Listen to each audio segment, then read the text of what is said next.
Всем привет! И сегодня у нас будет очередная история, очередной рассказ от самой девушки. Познакомилась я с своим турецким парнем.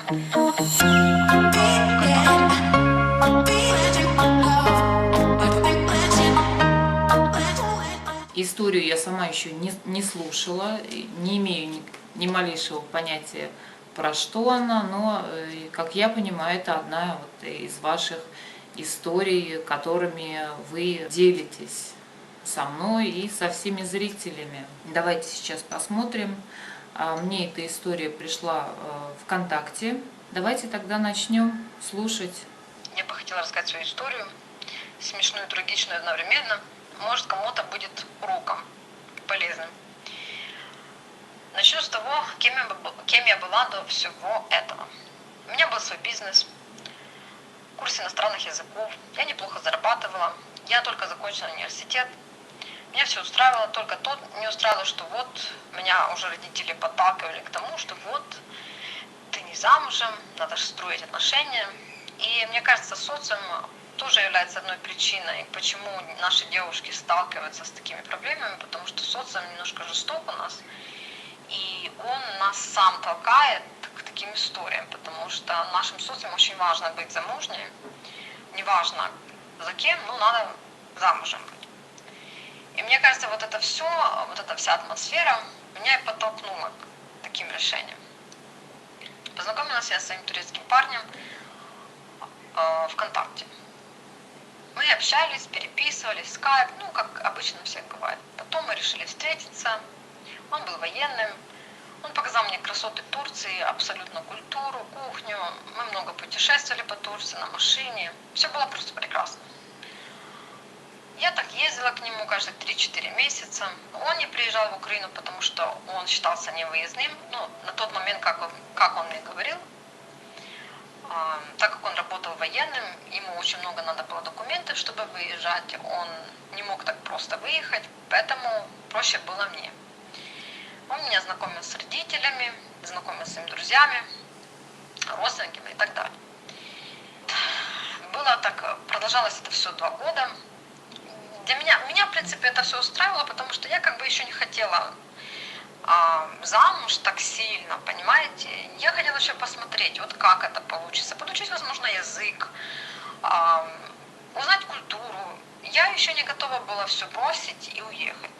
Очередной раз, когда я приехала с Турции в Украину, вся такая счастливая, естественно, это была пятница, и в воскресенье мне пишет девушка, тоже Татьяна, она с Беларуси. Пишет и говорит мне, вот так и так, меня зовут Татьяна, у меня подозрение, что мы встречаемся с тем же парнем. Я думаю, боже, как это такое возможно? Это уже родители мне знакомые, уже родители желают, это же такое невозможно просто. Я решила с ней пообщаться по скайпу. И была шокирована, понимаете? Этот мой военный, он так все спланировал. То есть он мне говорил, что он идет в рейс и встречался с ней. А потом ей говорили, что он уходит где-то в рейс и встречался со мной. Самое смешное. У меня был профессиональный фотоаппарат. Я выкаталась с ним по Турции, фотографировала, естественно, красивые фотографии просто делала и делилась, естественно, с ним. И он эти фотографии высылал другой Татьяне, говорит, вот посмотри, я в Италии. То есть он даже высылал ей фотографии, типа доказательства, что он в Италии, тогда, когда я была в Турции, понимаете, чтобы это все было правдоподобно. Это было просто, я была в шоке одновременно, им было смешно. Я ее поблагодарила, сказала, боже, спасибо большое, что ты мне написала, абсолютно, я буду благодарна всю свою жизнь, что так все получилось. У меня были такие подозрения, что кого-то не хватает, что-то не хватает или кого-то не хватает. Я увлекалась компьютерами, программированием и так далее. Я взломала его почту, добралась до скайпа. Что вы думаете? Я нашла еще одну Татьяну. И нас уже было 3. То есть одна Татьяна с Украины, одна с Беларуси и одна с России. Но вот с Россией она слишком далеко жила, поэтому для нее немножко было накладно ездить в Турцию. И ему тоже было немножко экспенсия, понимаете, платить. Она там жила, я не знаю, где-то очень далеко. И я поняла, что он так все спланировал, он общался со всеми нами, всем он нам расскажет, что он там уходит в рейс, или как-то бизнес-трип и так далее, а то одновременно он встречался с другой, или с третьей общался, например. Я это все когда узнала, я позвонила к нему и просто был в шоке. То есть я говорила, ну вот если тебя все это не устраивало, ну, наши отношения, зачем ты мне морочил голову просто? Он, естественно, ответить не мог, но самое, что меня шокировало, что об этом знали его родственники, то есть его братья, кузены знали об этом. И они знали уже на тот момент, когда я приехала знакомиться с родителями, они знали, что он ведет двуличную жизнь, понимаете? И я тогда приехала с подарками, то есть я не приехала с пустыми руками, я приехала там с конфет, ну то есть с Украины я везла все, что такое уникальное, чего нет в Турции. И как они могли брать эти подарки, как они могли улыбаться и знать, что вот он ведет себя так недобросовестно. Я же приезжаю, я же иностранка, какое-то уважение надо иметь. Я прерву немножко запись и хочу сказать, что совести, конечно, ни у кого нету в этом плане. Это, кстати, не только у турок, это и у египтян то же самое. Они прекрасно знают, что иностранки никогда не приезжают с пустыми руками, особенно с бывшего постсоветского пространства. Все всегда приезжают с подарками. Кроме того, что приезжают с подарками, плюс еще, когда они общаются, наши женщины, девушки высылают подарки различные, там, конфеты и все что угодно. И они именно, это вот их вот такая черта, то есть принимать, улыбаться, вот то, о чем я говорила, то есть вы не узнаете правду. Вы не узнаете правды, и вам никто не расскажет. Если только единственный какой-то мужчина, другой, который будет иметь на вас какие-то планы. Так никто, конечно, из его семьи не вмешается, все будут только поддерживать и пытаться развести. Продолжим. Я когда узнала об этом факте, я еще раздолбала этих родственников, говорю, боже, какой позор, вы, говорю, молитесь своим Аллаху, говорю, ну вы просто, ну, я не знаю, как это, не то, что они добросовестные, нечестные люди, это вы гнилые люди, которые ходите, вы соблюдаете свой Рамазан или Рамадан, но вы гнилые, понимаете? Какой смысл соблюдать ваш пост и молиться 5 раз в день, и говорить мне, вот, Татьяна, не хотела бы ты поменять религию? Если вы такие дела делаете, если вы сами недобросовестные люди. Все правильно. Естественно, все попросили меня прощения, ой, мы же не знали, что все это закончится. Потом мне написал его друг, если он мне говорит, Таня, извини, я тоже знала об этом, я очень завидовала ему, тому, что я видела, что ты такая умная, и ты к нему приезжала, но я не мог ничего сказать, потому что он мой лучший друг с детства. Я их всех послала, говорю, все, пошли вы знаете куда, со своей религией, своей культурой. Вы, говорю, все, говорю, фейк. Вы молитесь 5 раз на день, но вы все абсолютно фейк. Было все смешно, естественно, но и печально одновременно, потому что, как бы, 2 года своей жизни я потратила просто на человека, который, ну, я не знаю, что он хотел вообще в жизни. Для моих родителей это была травма, даже не травма в том плане, что вот, мне больно, мне плохо там, чисто духовно, а о том, что вот они надеялись, что я выйду замуж. То есть моя мама чуть ли, она мне уже в заднем платье мне не выбирала. Стрессом было это для родителей, шоком, потому что они не могли понять, как эта девушка ездит куда-то, и это не заканчивается замужеством. Они из провинции, и для них это немножко было, не знаю, стыдно, что ли, я даже не знаю. И, как я уже говорила, наше общество не готово принять таких, как я. Они осуждают, что вот она там ездила в Турцию за турецким мужчиной, и замуж ее никто не взял. Меня эта ситуация просто бесила. И я понимала, что мне надо что-то делать, сменить обстановку, людей, потому что у меня будет просто депрессия до прессия, с одной стороны, социум, родителей и понимание, что он мне звонит и просит простить. И я понимала, что если я сейчас отсюда не уеду, меня этих три фактора, общество и родители, они заставят меня принять неправильное решение. И я прекрасно понимала, что если сейчас такая ситуация с этими тремя Татьянами, то в следующий раз будет кто-то другой. Абсолютно. То есть для него я была экзотика, и он выбрал три Татьяны неспроста. Он выбрал так, чтобы не путаться с именами и не делать ошибки, понимаете? То есть три Татьяны, вы понимаете, это как в кино, три Татьяны с разных стран. Ну, это просто, я не знаю, просто кино. Я даже не знаю, как это объяснить. Это смешно, это просто смешно. Но он все так спланировал, что никто толком не мог придраться. И когда я спросила эту девушку, как она вычислила, она говорит, вот мы когда были в Стамбуле, он снял ее с отеля, они были вместе в отеле, она поняла, что что-то не так. Она уже к нему ездила, тоже несколько раз, вы понимаете, то есть она тоже с ним ездила отдыхать в Анталию, тоже потом в Стамбул, и она каким-то образом вычислила его родственников, и потом через родственников она нашла меня в Фейсбуке, то есть она поняла, что я с Украины, и у меня много его родственников в друзьях. То есть она понимала, что что-то здесь не то. То есть какая-то украинка, которая живет в Украине, у нее родственники, все в друзьях. Она каким-то методом тыка просто меня вычислила.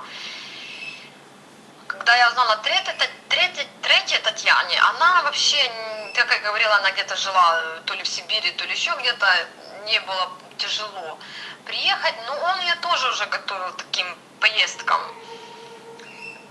Просто финансово немножко он не тянул. Но я думаю, она бы была тоже третья, которая бы тоже так поехала в Анталию, потом еще куда-то. И я подумала об этом всем.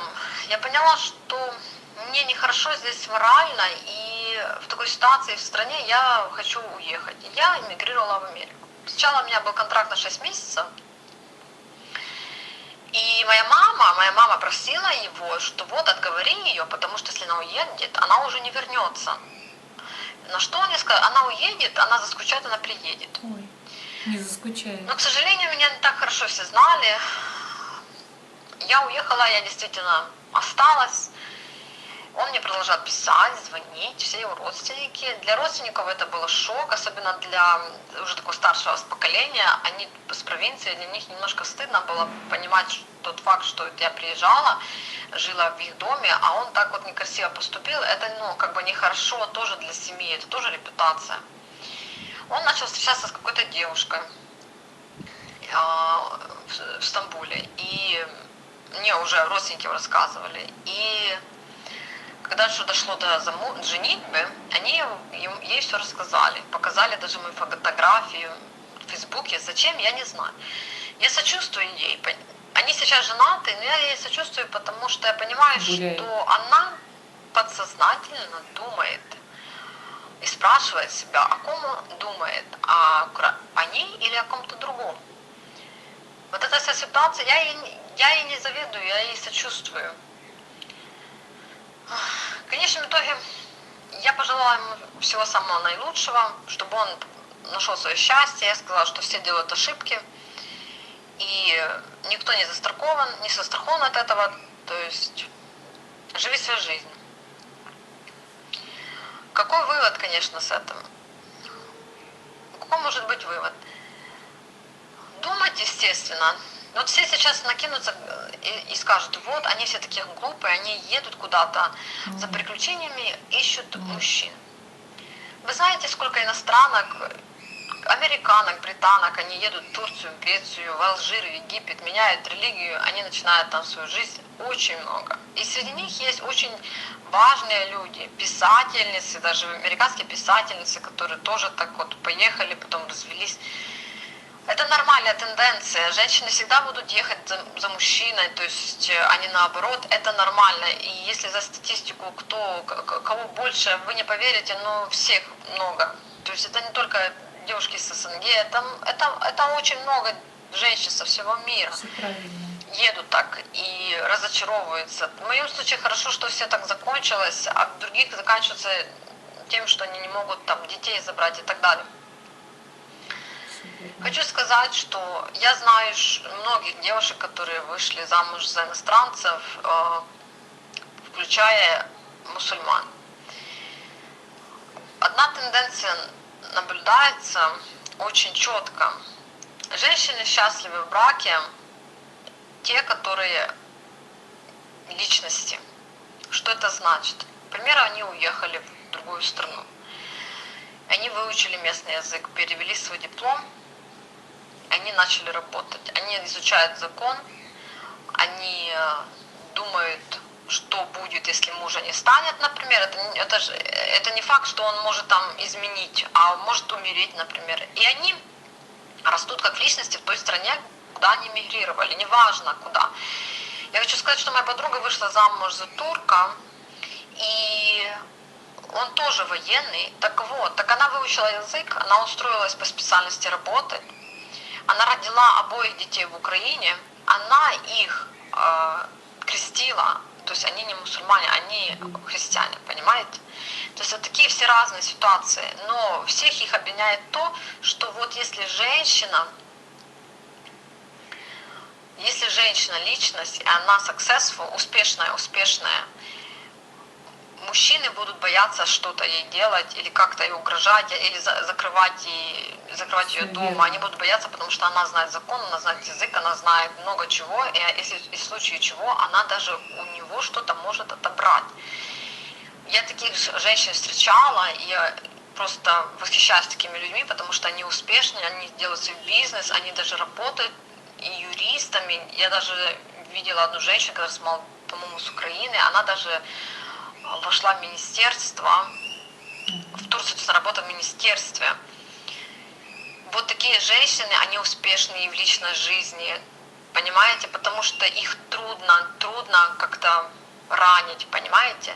Конечно. Я хочу сказать, пожелать всем девушкам, которые едут куда-то, просто задумайтесь, подумайте, не спешите выходить замуж. Вы видите, у меня ситуация, кто бы мог подумать, везет уже к родителям знакомить. Ну что может быть еще важнее? Что? Если везут уже к родителям знакомиться, это уже серьезно. Я к родителям своим никого не возила. Никого. Я даже на тот момент не была готова вести кого-то. И как можно не верить человеку, который знакомит тебя с самыми дорогими людьми в своей жизни? И если взять все эти 3 Татьяны, мы все были не какими-то там студентками непонятными, без мозгов. Мы все были с образованием, с каким-то опытом, мы путешествовали, мы много знали, читали. Я не знаю, мы не были какими-то такими простушками безмозглыми. Но все мы как-то попали под такую ловушку. То есть, одна, естественно, в Сибири немножко застряла, а 2 точно мы покатались, так, знаете, потратили свое время на этого, не знаю, мужчину. То есть таких, как мы, очень много, и я хочу дать совет девушкам, что не спешите выходить замуж. Вообще, не важно за кого, не спешите выходить замуж. Просто узнайте его хорошо. Не ведитесь на все вот эти красивые сказки «люблю, куплю, туфлю». Не ведитесь на то, что он вас знакомит с родителями. Если вы собираетесь жить в другой стране, неважно, Турция, Алжир, Америка, Англия, сначала выучите язык, узнайте, как можно перевести ваш диплом, как можно там адаптироваться. Туда езжайте, посмотрите. Вспомнила. Когда мы узнали о всей этой ситуации, мы, естественно, были обижены, что потеряли время, там что-то себе надумывали о серьезных отношениях, и мы решили отомстить. И, естественно, предотвратить, может, для кого-то такую ситуацию. Мы написали на сайтах о Востоке, там было на тот момент 2, по-моему, сайта, которые о Турции, жизни Турции такие популярные были. И там списки, черные списки есть мужчин. И мы публиковали профайл, как бы информация о нем на русском и на английском.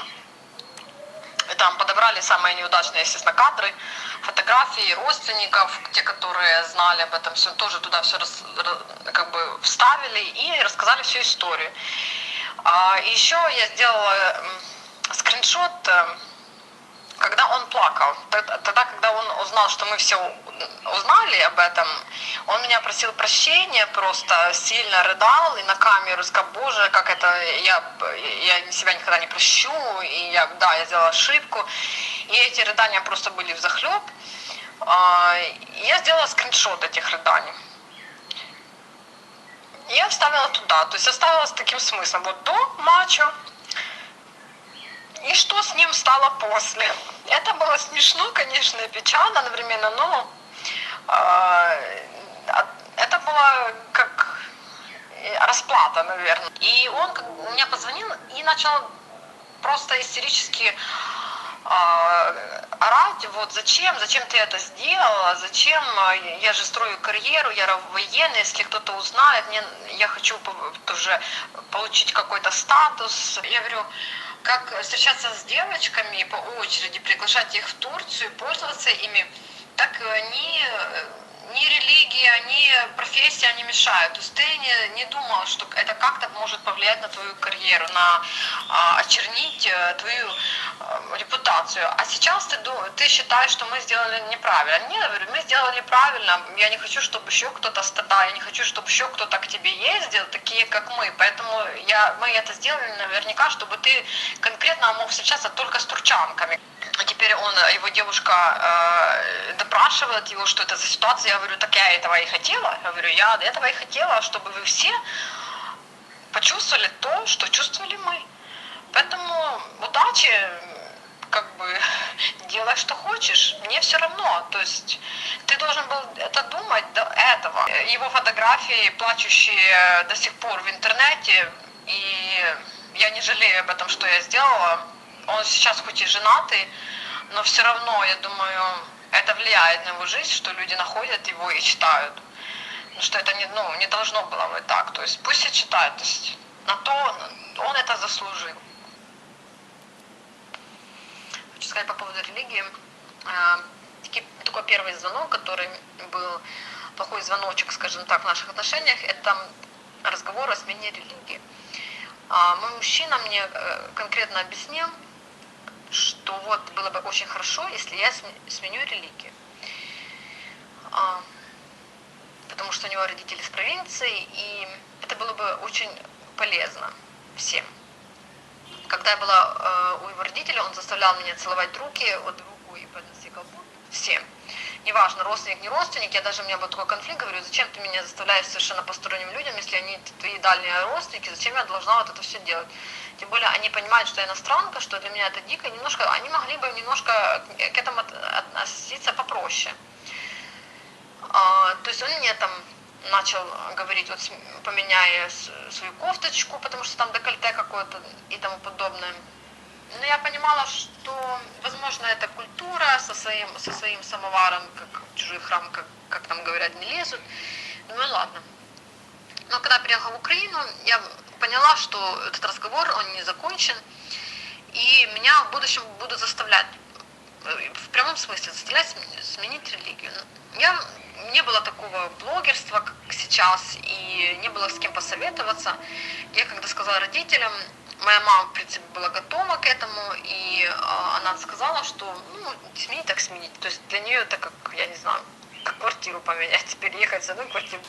Сразу скажу по этому поводу, прервусь, что мужчина мусульманин, он не то, что если он не состоит в браке вот с женщиной, он даже не имеет права с ней как бы время проводить, разговаривать, о чем ему с ней разговаривать, если они посторонние люди.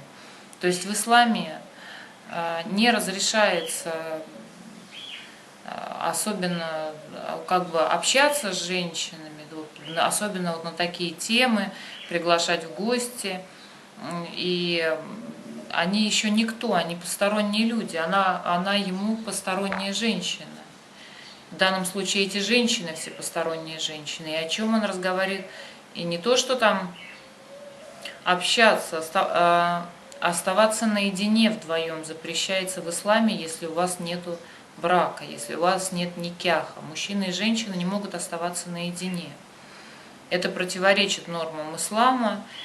Это вот такой вот современный, исковерканный, перевернутый ислам, потому что ислам на самом деле он не такой. То есть это я просто хочу до вас донести, что ислам это все запрещает.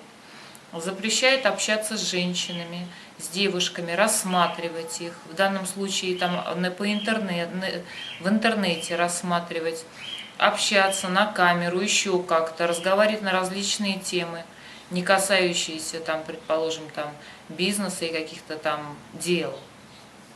То есть это все запрещено, чтобы у людей не было понятия, что вот это все в религии прописано. Этого в религии нет, и религия ислама это запрещает. Продолжим. И опять раз на день молиться ради чего? Для того, чтобы опять потом молиться и прости меня, Аллах, за то, что я делаю, и опять начинать с нуля. Я не понимаю, это лицемерие. Просто лицемерие. А в исламе есть такое понятие лицемерия? Тоже есть, и это очень осуждается. То есть тоже совет. Перед тем, как тоже менять религию, посоветуйтесь с религиозными людьми и спросите, если вы действительно не хотите этого делать, не надо этого делать. А никто не заставляет. Многие знакомые, которые выходили замуж за иностранцев, они ничего не меняли. Их приняли такие, какие они есть. И это тоже хорошо, потому что вы показываете за мужчину, что он не вправе решать вашу судьбу. То если вы захотите, вы смените как бы сами, но заставлять даже уговаривать никого не надо. Поэтому, если ваш человек, мужчина, очень религиозный, соблюдает все посты, это еще ничего совершенно не значит. Если он везет вас к родителям, это ничего не значит. То есть вам просто надо не спешить, а хорошо подумать, просто подумать перед тем, как ехать и лезть в другую культуру.